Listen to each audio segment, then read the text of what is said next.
शादी को सिर्फ 20 दिन बचे थे। एक रात मैं ऑफिस से लौट रही थी और अचानक तेज बारिश शुरू हो गई। मैं सड़क पर खड़ी थी और किसी गाड़ी का इंतजार कर रही थी कि एक कार मेरे सामने आकर रुक गई। अंदर एक हैंडसम लड़का बैठा था। उसने मुझे गाड़ी में बैठने का इशारा किया। पहले तो मैंने संकोच किया, लेकिन बारिश और भीगने की वजह से मैंने उसकी बात मान ली और गाड़ी में बैठ गई। वह मुझे अपने फार्म हाउस ले आया। वहां पहुंचकर उसने मुझे अपनी शर्ट देते हुए कहा, इसे पहन लो, तुम्हारे कपड़े तो गीले हो गए हैं। मैंने झिझकते हुए उसकी बात मानी और कपड़े बदलने चली गई। जैसे ही मैंने गीले कपड़े उतारे, एक अजीब सा एहसास होने लगा। मुझे इस बात का एहसास हुआ कि मैं किसी अजनबी के साथ हूं, लेकिन उस समय मुझे खुद को संभालना मुश्किल हो गया था। शादी से पहले इस तरह की स्थिति में खुद को पाकर मैं बहुत परेशान थी। इस घटना ने मुझे हिलाकर रख दिया। मैं सोचने लगी कि मैंने शुभम से वफादारी की है, लेकिन यह सब अचानक क्यों हुआ? क्या मैं अपने जज्बातों के साथ खेल रही हूँ? 25 साल की हूँ और एक आईटी कंपनी में काम करती हूँ। मेरे मंगेतर का नाम शुभम है, जो मेरी ही कंपनी में काम करता है। शुभम बहुत हंसमुख और मजाकिया इंसान है। हमें एक दूसरे के साथ काम करते करते 1 साल हो गया और इस दौरान हमने एक दूसरे को अच्छी तरह समझ लिया।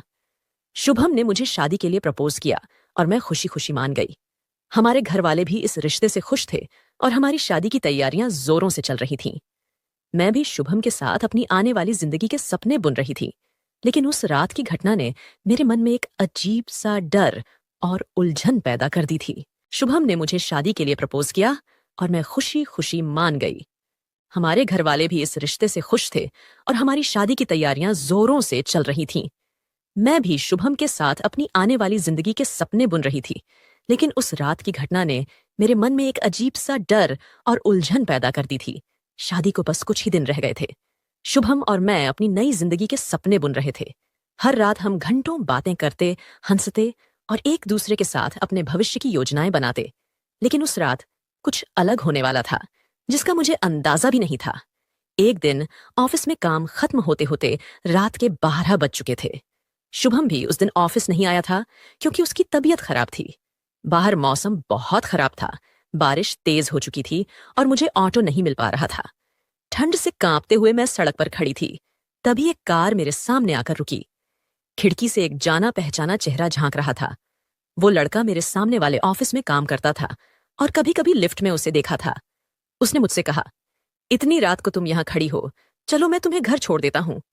एक बार पहले भी जब मैं ऑटो का इंतजार कर रही थी, तभी वह नौजवान फिर मेरे पास आकर रुका। उसने लिफ्ट ऑफर की, लेकिन तभी शुभम अपनी बाइक से आ गया और मैं उसके साथ चली गई। उस लड़के ने हमें काफी देर तक अपनी कार से फॉलो किया था। आज जब शुभम नहीं था, वह फिर मेरे पास आकर लिफ्ट ऑफर कर रहा था। मैंने उसे बस कभी देखा था, लेकिन कभी बात नहीं की थी। अजनबी से मदद लेना सही नहीं लगा, इसलिए मैंने मना कर दिया और कहा, थैंक यू, मैं ऑटो का इंतजार कर रही हूं। लेकिन वह लड़का मुझे परेशान देखा तो कहने लगा, रात के 12 बज चुके हैं, इस वक्त तुम्हें ऑटो नहीं मिलेगा, खासकर इस खराब मौसम में। तुम मेरे साथ चलो।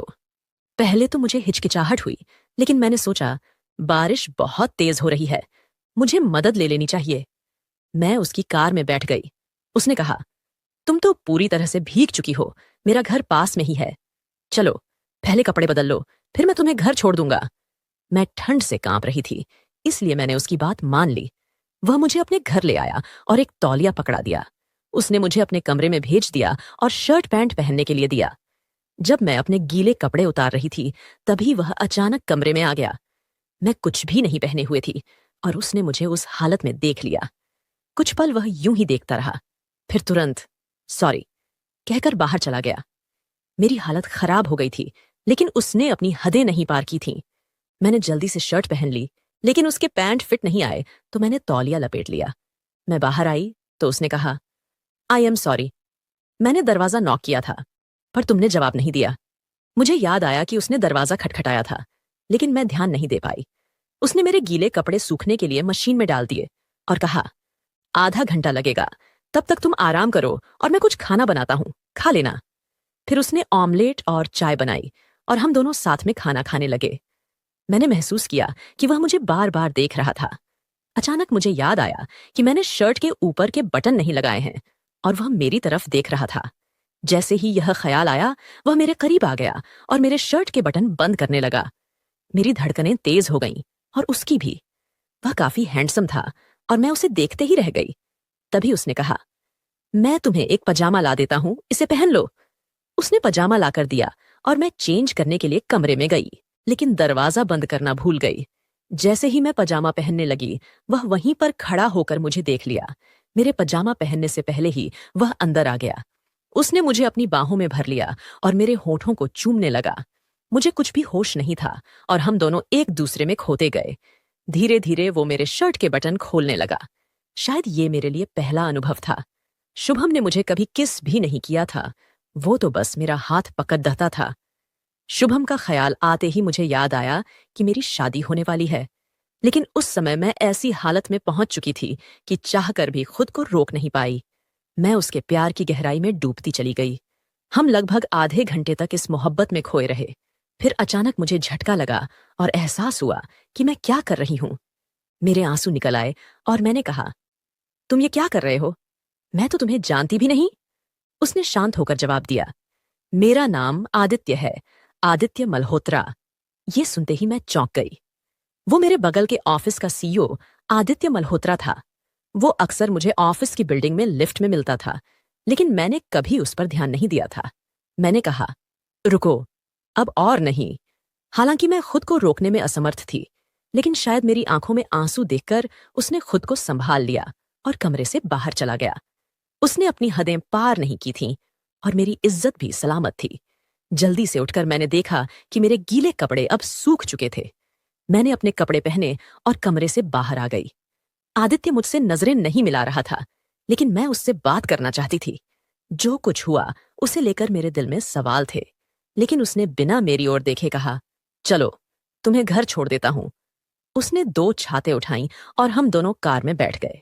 पूरे रास्ते मैं चाहती थी कि वो मुझसे बात करे, पर उसने एक शब्द भी नहीं कहा। घर के पास पहुंचकर उसने कार रोकी और कहा, अगर चाहो तो ये छाता ले जा सकती हो। मैंने उसकी तरफ देखा। वो मेरी तरफ नहीं देख रहा था। फिर उसने अपनी पर्स से कार्ड निकाला और मुझे दे दिया। मैं कार्ड लेकर उसकी ओर देखती रही।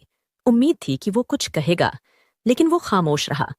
अचानक मेरे दिल में एक अजीब सा खिंचाव महसूस हुआ। मैं उसके करीब चली गई और उसके होठों पर हल्का सा किस किया। उसने मुझे एक प्यार भरी नजर से देखा। फिर मैंने कार से उतरकर अपने घर का रास्ता लिया।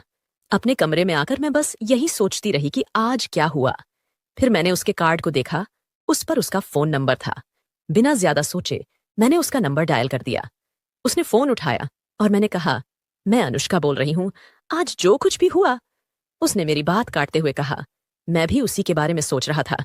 ये मेरी जिंदगी का सबसे खूबसूरत पल था। उसकी बातें सुनकर मेरे दिल की धड़कन और तेज हो गई।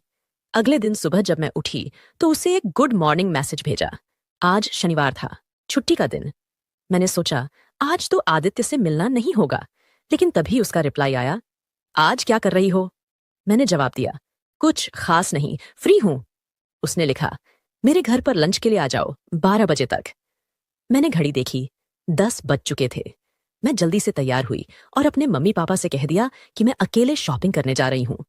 मुझे शुभम से भी मिलना था, लेकिन उससे पहले मुझे आदित्य से मिलना था। 12 बजे तक मैं आदित्य के घर पहुंच गई। वो मुझे देखकर मुस्कुराया और अंदर बुलाते हुए कहा, चलो पहले खाना खाते हैं, फिर बातें करेंगे। खाना खाने के बाद मैंने आदित्य से कहा, देखो, कल जो हुआ वो कैसे हुआ मुझे समझ नहीं आ रहा। मेरी शादी तय हो चुकी है और बस 19 दिन बाकी हैं। मेरी ये बातें सुनकर उसके चेहरे पर गुस्सा साफ नजर आया, जैसे वो मुझे खोना नहीं चाहता। जब मैं वहां से जाने लगी, उसने मेरा हाथ पकड़ लिया और कहा, अगर तुम अपना इरादा बदलो तो मैं तुम्हारा इंतजार करूंगा। उसकी आंखों में मुझे प्यार दिखाई दे रहा था। उसके स्पर्श से मेरे अंदर हलचल होने लगी। मैं क्यों इतनी कमजोर महसूस कर रही थी? फिर मैंने उसके करीब जाकर उसे एक हक किया। वो पल मुझे पागल कर रहा था। मुश्किल से खुद को उससे अलग कर पाई और बाहर आ गई। फिर शुभम के साथ शॉपिंग में बिजी हो गई। रात को जब मैं घर आई तो शुभम का फोन आया, पर ना जाने क्यों उसे बात करने का मन नहीं कर रहा था। मैंने कहा, मैं बहुत थकी हुई हूं, कल बात करते हैं, और फोन रख दिया। फिर ना चाहते हुए भी मैंने आदित्य को कॉल किया। आदित्य ने पूछा, आज क्या किया? मैंने कहा, मैं शुभम के साथ शादी की शॉपिंग में थी। उसने कहा, बस तुम्हारे ख्यालों में खोया हुआ था, अगर कल फ्री हो तो लंच पर आ जाओ।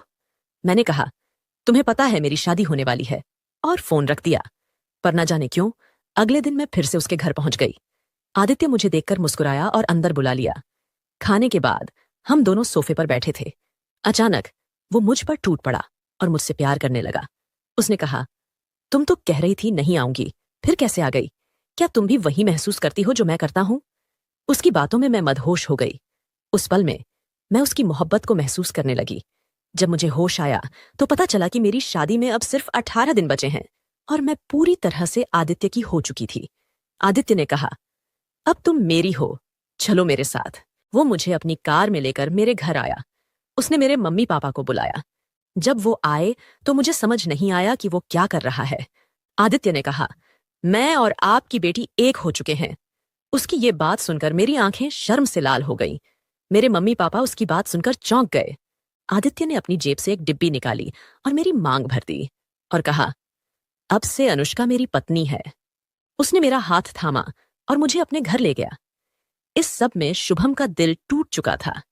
मेरे मम्मी पापा भी इसे समझ नहीं पा रहे थे। मैं खुद भी इस बात को समझ नहीं पा रही थी कि मैंने अपनी शादी तोड़कर एक अनजान लड़के के साथ घर बसा लिया। शायद यही मोहब्बत है